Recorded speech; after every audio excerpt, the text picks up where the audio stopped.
Hello everyone, today I will be doing a review on Doodly, which is a whiteboard animation software.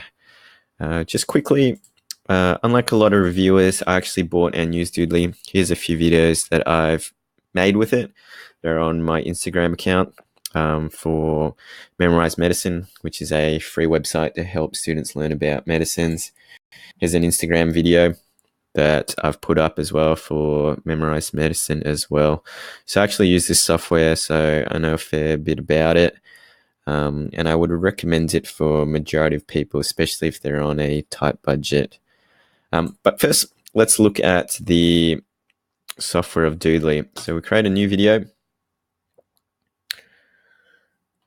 and it's very simple. Doodly comes with a lot of pre-made custom scenes, so they're not just stock images that you can find on the internet. So there's about 1,000 of them from what I've heard. So there's scenes, there's some characters, so there's people, there are props, guns, balloons, poles, etc. So let's create a scene first, set the backdrop. So here's school, just drag and drop and it'll be there. Preview it to see what it looks like. So here's the guy who'll be drawing the footpath and the school, etc. Sometimes the preview can be a bit jumpy. You may need to play it once or twice. Or if you have a really powerful computer, that might be enough, but mine is quite old. You can change the duration of each individual setting. So the school, if you want it to take longer to draw it, you can increase it. Same with, say, like the bus, etc. So we can add our own people and props and stuff. So I can drop this guy here. I can add our own text to customize it. Here, kids are at school. Happy adults. I've heard some actual adults say that before. So just a quick note on sizing images. So this dude here, all images basically will always move in a squareness. So I can't just make him like really short, or I can't just really make him really fat. He'll always move in a uniform way. Same with text. So text will do the same thing. Can't just make it really fat or really long. Text is also something just to notice. It's not a big deal, but just might come as a surprise. So here you might think he'll just start writing down. Actually, that will start writing down. If I just keep pasting like that. Here you might think he'll just start writing down, but it won't do that. It'll keep writing across. We'll start writing down if you're hitting enter in between each things. So that's how you get it to start writing down. You can change the placement of each item as well. So here I'll make the guy go before the clouds. Then we can preview it, see what it looks like. So we'll do the same type of writing. Still drawing it as before. There's a bus. Here we'll add in the person. You'll notice that he does that eraser motion. It's a nice touch. You don't always have to use it though. Sometimes you get a better effect without it. But for a majority of times it's good to have there. So that's what the scene would look like. Now let's go through. So we've got scenes, props, and text and characters. They're all a lot of the default things that Doodly comes with. They also give you sounds. They're not really sound effects. They're just more like a soundtrack, what you'd have playing in the background.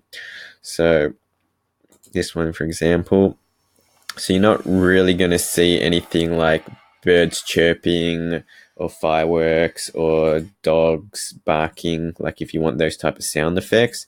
These are more things you want in the background. So it's really simple, just drag and drop, and then that will be there. Doesn't even need to start there. Like you can move it around if you want it to start at different times, if you want different sounds to start differently. You can adjust it based on the size of your scene, and then you can make it So then you can make it fade out, so it can be customized towards that scene. And then from here, you can preview it, and then the sound will play with it. You can also listen to the sound, like at what time will what sound be playing by just doing it here. Just double click it, you can jump across. You can add your own voiceover effect, so that's probably what most people would want to use when they're using this. Though I did do a few videos without the voiceover effect, it does still work okay without it. Voiceover is really easy.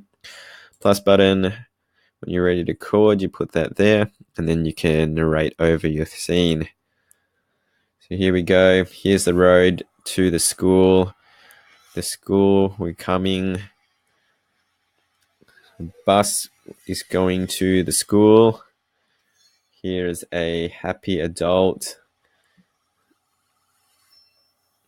Kids are at school. Adult, happy adults.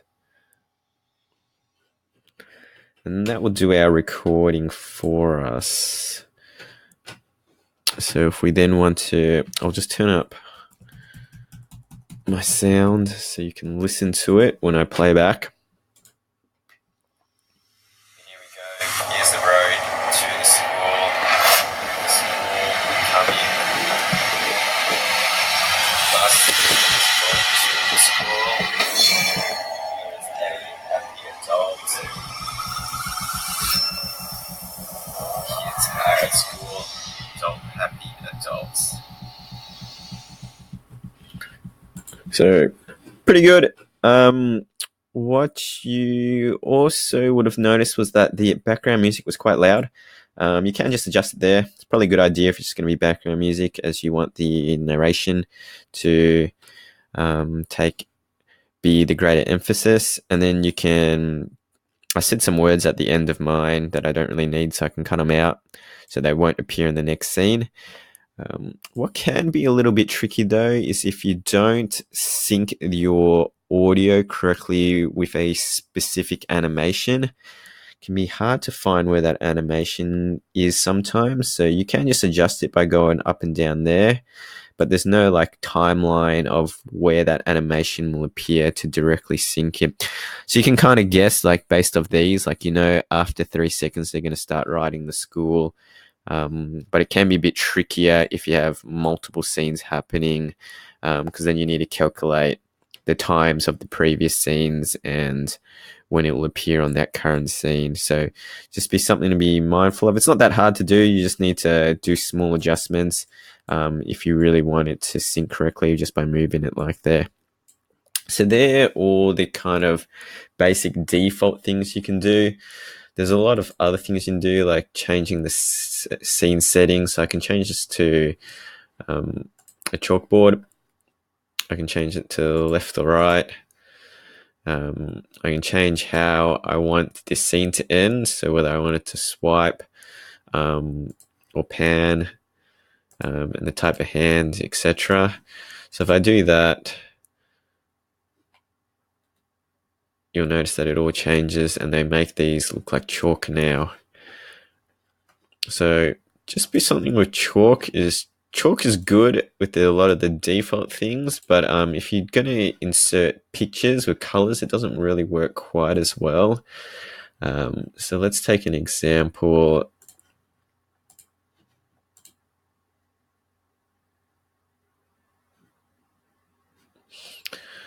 Here's one I prepared earlier.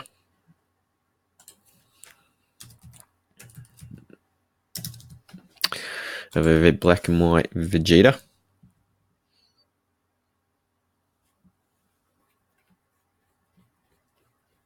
And so you'll notice that it does it like that. So it's trying to give it that chalk effect, which does actually look kind of cool for this, but for some images won't look the best. So we can change it so the previous images will still be in chalk, and this one will be in as a marker. So this will allow it to be its proper image. So you notice this is still a chalkboard. This is now a whiteboard. Let's increase this to show you guys. So when we upload our own images, it doesn't really matter if it's a character character or prop or a scene, you can really just upload them in any section. That's just more for your own. That's just for your own catalog. So if I hit preview from here, you'll preview it from the very beginning, which we don't want to see because that's not that interesting. So right click and preview the scene down here, and you'll notice that he starts drawing. So always, when you do a default image, do it in this diagonal pattern when they're trying to draw it in. That's just how it does it. So if you want it, it can look okay, that diagonal one, especially if the image is small and you speed it up, it just looks like it's doing a really fast drawing. But sometimes we do want a more custom scene, that button. So we can edit it here and we can do a draw path. So that way it will draw what we want. So here we're just going to do the trace of his hair basically. So you can see how it's drawing there. So this is good if you just want to get the outline of it, but not really good for coloring. So here we'll just do the outline, then we'll create a new path, and then we'll create a larger path. So this is the fattest one, and we'll come across here and it'll take a much greater space. So what's usually, if you want really customized, you'd be using this really thin one to go around it, and then this fat one to then color the inside. I won't do this here because it will take too long. So save and return, and then I'll just show you what that looks like. So see, it just does the little path, and then it'll do that big one, and then it'll fill in the rest. So that's generally how they do it. It'd be nice if the filling the rest was that scribble because it would look better, but that's just how it is at this stage. Who knows? They do a lot of updates. They may give you more options later. So that's adding your own scene. Now, when I use this software, it's good to be a bit creative if you want things to stand out a bit. So what I'll often do is have like some black and white images and then put color into it. You can't directly change the color of your own images, even though there's the option there. So if I go there and say if I make it red, it won't really do anything. But if I put like a person there, I'm going to make him red, and it'll make him red. So you can't change the color of your own images in here, but you can add your own color on top of it. So what I will often do is, so let's create a new scene. I'll just duplicate this.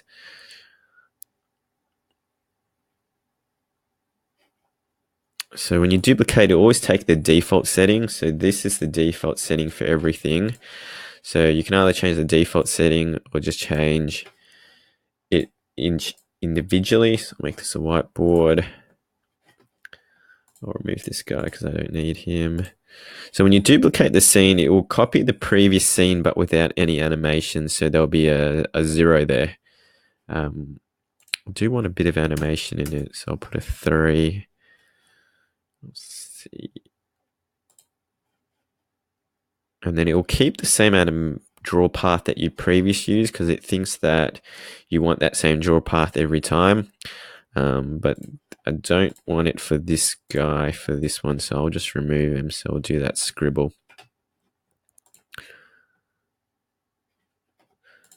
So now we have the Vegeta without a draw path.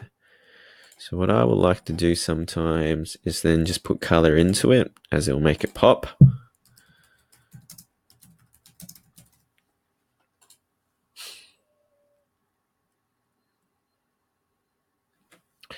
And there we have, I just prepared that earlier. Took a colored image, made it black and white, and took the hair out. Not that difficult to do. I do that for quite a few things. Put it over it. Put a bit of delay there so you can see it. Now if we preview this scene, so we'll do the scribble. and then he'll do that. Now, you would have noticed that he went to erase it first. So that's why this bit here is all white. So it looks good when you're doing like the pencil drawings, but when you're doing stuff like this, it doesn't look quite as good. And then now he'll pencil all it in. So we can remove that. So if I just go to the scene setting,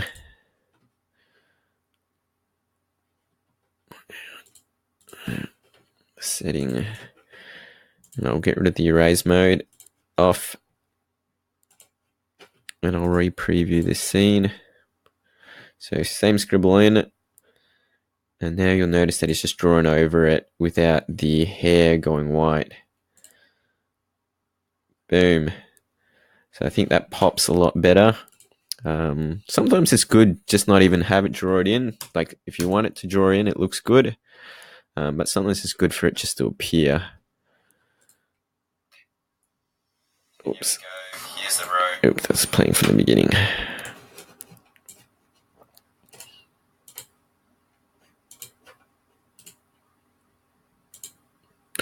So here we'll scribble it in with that diagonal motion, and it'll pop. So I think that looks quite good sometimes, like just to have it pop, especially like for this, him turning Super Saiyan. That tends to what he does when they turn Super Saiyan. It's the animation will pop in. So you can play around with things like that, be quite creative. It's quite good also to do like a lot of your own custom scenes. So I find that putting in custom scenes can help a lot if you want to be quite creative. So I will not pick a whiteboard or a dartboard. I'll pick a custom scene, and then I will just put my own image there as the background.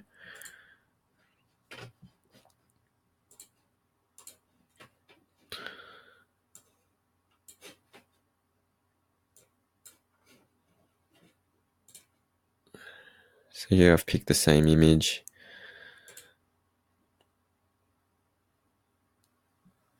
And then now we should have the black and white Vegeta into this scene. So we have black and white Vegeta as the background, whiteboard, blackboard as our beginning.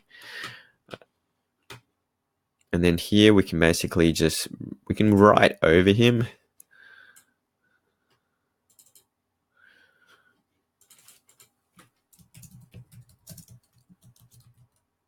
And we don't need to worry too much about any animation, like erasing or anything, because he's just the background.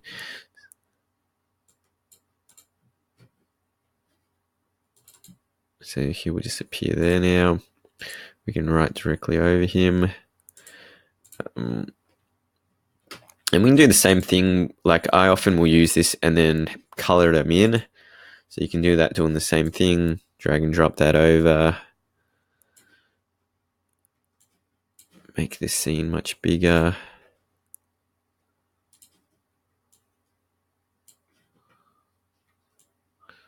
This is still a blackboard. That's why they're still using chalk. That's why the color's coming a bit weird. So we will make this. Yep, so the color should be a lot better now. And then I can put that over. And then I can change that so that it becomes on the top. Preview that. So yeah, pencil it in. Imagine Vegeta. So they're pretty much the main functions of Doodly. It's very simple, very easy to use.